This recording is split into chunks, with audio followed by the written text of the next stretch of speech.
आस माई की पूजा बैसाख, आषाढ़ तथा माघ इन तीनों महीनों के अंतर्गत किसी भी रविवार को आस माई की पूजा का विधान है।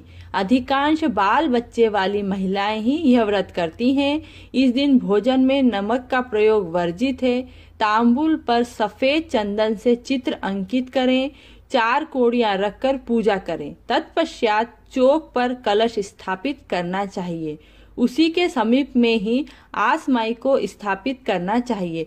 पूजन के बाद पंडित 12 कोड़ियों वाला मंगल सूत्र व्रतकर्ता को देता है। पूजा करते समय यह सूत्र पहनना चाहिए। आस माई की कहानी। एक राजा के इकलौता तथा बड़ा ही उपद्रवी राजकुमार था। माँ बाप का प्यारा होने के कारण वह मनमानी करता था। वह प्रायः पनघटों पर बैठकर पनिहारियों की मटकी गुलेल से फोड़ डालता था। यह शिकायत राजा तक पहुंची। उन्होंने आज्ञा दी कि मिट्टी का घड़ा लेकर कोई पनघट पर न जाए। तभी से सभी स्त्रियां पीतल व तांबे के घड़े लेकर जल भरने जाने लगी। इसके पश्चात उस राजकुमार ने लोहे तथा शीशे के गुरों से घड़े फोड़ने का कार्य शुरू कर दिया। फिर सब शिकायत लेकर राजा के पास गए।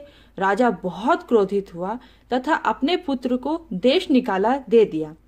यह आज्ञा पाते ही राजकुमार घोड़ा दौड़ाते हुए वन की ओर चल दिया।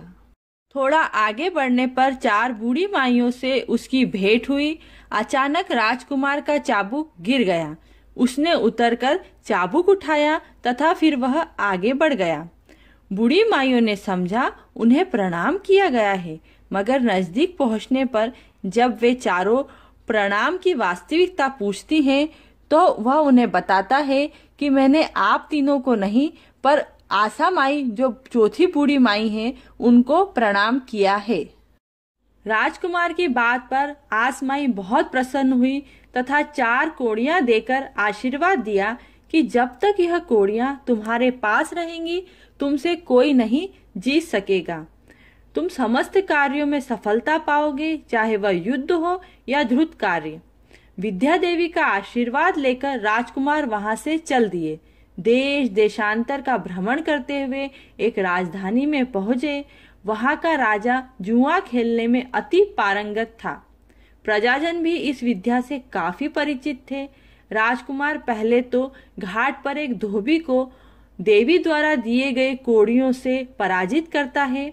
वह धोबी राजा के दरबार में जाकर राजकुमार की बड़ी प्रशंसा करता है। यह बात सुनकर राजा भी राजकुमार के साथ जुआ खेलने के लिए काफी उत्सुक होते हैं और वह राजा राजकुमार के साथ जुआ खेलते हैं और अपना पूरा राजपाट हार जाते हैं। फिर बूढ़े मंत्री की सलाह से वह राजा अपनी पुत्री का विवाह इस ध्रुत विजेता राजकुमार के साथ कर देते हैं। इस प्रकार दोनों महलों का आनंद उठाते हैं। राजकुमारी बहुत ही शालीन तथा सदाचारिणी थी। वह महल में सास ननद के अभाव में कपड़े की गुड़िया द्वारा सास ननद बनाकर परिक्रमा करती, उनके चरण छूती और आशीर्वाद लेती। एक दिन अचानक राजकुमार ने यह सब देख लिया और पूछा, यह तुम क्या करती हो? राजकुमारी ने बताया कि मैं अपने धर्म का पालन करती हूँ। यदि वे अपने घर में होती तो मुझे प्रत्यक्ष सास ननद के दर्शन होते और मैं उनका आशीर्वाद ले सकती थी। यहाँ प्रतीक स्वरूप ही धर्म का पालन कर रही हूँ।